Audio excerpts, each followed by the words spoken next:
Welcome back to The Explainer. Okay, so today we're unpacking something genuinely fascinating. We're looking at a career that literally perfectly blends rigorous engineering precision with the honestly incredibly complex world of global logistics. When you look at top-tier professionals in the supply chain industry, you usually find folks who are either deeply technical or highly logistical. It's super rare to find someone who's a master of both. But today we're exploring the professional anatomy of Ygnana Pradeep, and we're going to see exactly how those two worlds collide. Okay, let's just dive right into this. 29. That's the number of years of cross-functional global experience we're talking about today. Think about how much the world of supply chain and materials management has evolved over almost 3 decades. To not just survive, but to actually thrive and lead in this space for 29 years, that requires a pretty remarkable level of adaptability and continuous growth. Right out of the gate, his foundational credibility is just rock solid. He highlights his core pillars right away: engineering instrumentation, inventory control, procurement, and, oh yeah, incredibly rigorous FDA documentation. He's not just making claims here, he's laying down a highly verifiable track record of handling some seriously high-stakes, highly regulated operations. Section 1. A supply chain mastermind. So we aren't just discussing a standard run-of-the-mill resume today. We're looking at the actual blueprint of an industry mastermind who sees the huge macro picture of how global trade actually functions on the ground. His core professional identity, it really revolves around being fiercely results-driven. And, in the materials management world, that means one thing above all else: maximizing cost savings while making sure operations are flawless. He pulls this off by optimizing inventory levels to minimize holding costs and by executing incredibly complex SAP and ERP software solutions all over the globe. He basically seamlessly bridges physical, on-the-ground operations across borders using these high-level digital frameworks. Section 2. Bridging tech and logistics. Let's be real. Modern logistics isn't just about moving boxes from point A to point B anymore. It's all about systems. And having a technical foundation, that is a massive, totally unfair advantage. His educational evolution is fascinating. He started out with the Bachelor of Science in Electronics way back in 1994. But he definitely didn't stop there. He evolved. He earned a postgraduate diploma in materials management in 2013, became a certified material manager in 2017, and even trained as an internal auditor. Talk about a profound commitment to continuous learning. He built this rock-solid hard-tech foundation and then purposefully layered elite management and auditing credentials right on top of it.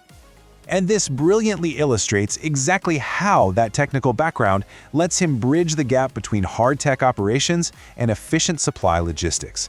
First, he started in engineering instrumentation, getting his hands dirty with AutoCAD and fabrication at Divi's Laboratories. Then, step 2, he mastered complex FDA documentation processes, which, by the way, requires an absolute eagle eye for detail. Finally, step 3, he leveled up to leading large-scale SAP HANA implementations. So he understands the physical machinery, he understands the strict compliance, and he understands the software that manages the whole shebang. Section 3. The global footprint. Now, having technical skills is one thing, but being able to actually apply them across diverse cultures and super challenging environments, that's quite another. His timeline is wild. He kicks things off in India in 1997. By 2002, he's spearheading stores projects for RAK Ceramics, and not just in the UAE, but simultaneously managing projects in Sudan and Iran. Then in 2009, he's with Al Ghel Power in the UAE, moves on to the Vizag container terminal back in India by 2011 before returning to a major senior role at Divi's Laboratories in 2018. He has just consistently proven his ability to adapt, lead, and totally thrive across the Middle East, North Africa, and the Indian subcontinent. To really put that global experience into perspective with a tangible, impressive metric, during his tenure managing projects across all those different countries, he commuted more than 100 times by flight on deputation. Over 100 times.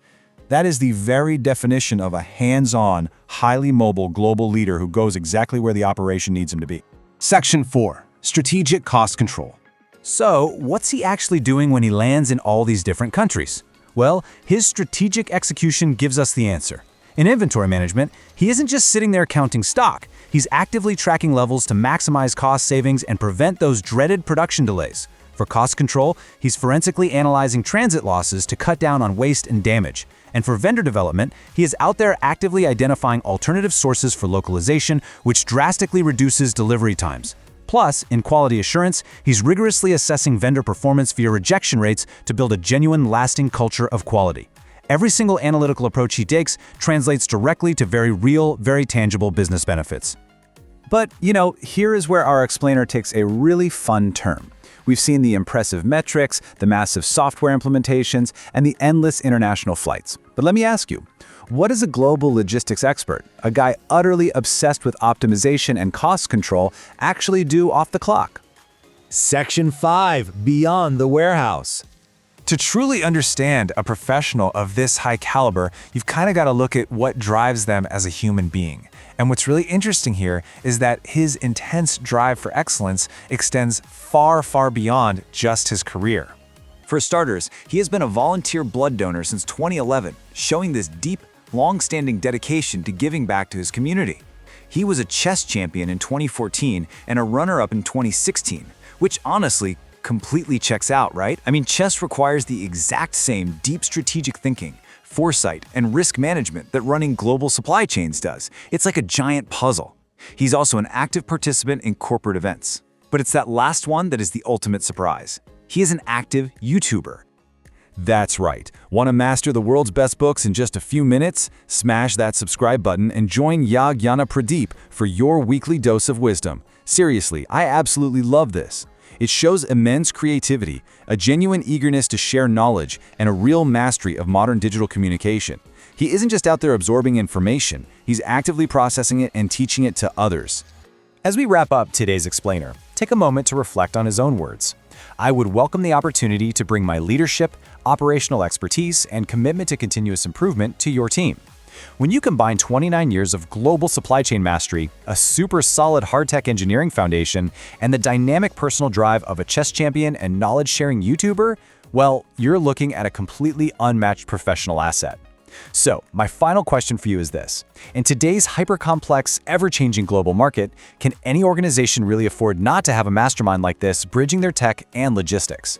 Thanks for joining me on this explainer, and keep learning. Please do subscribe.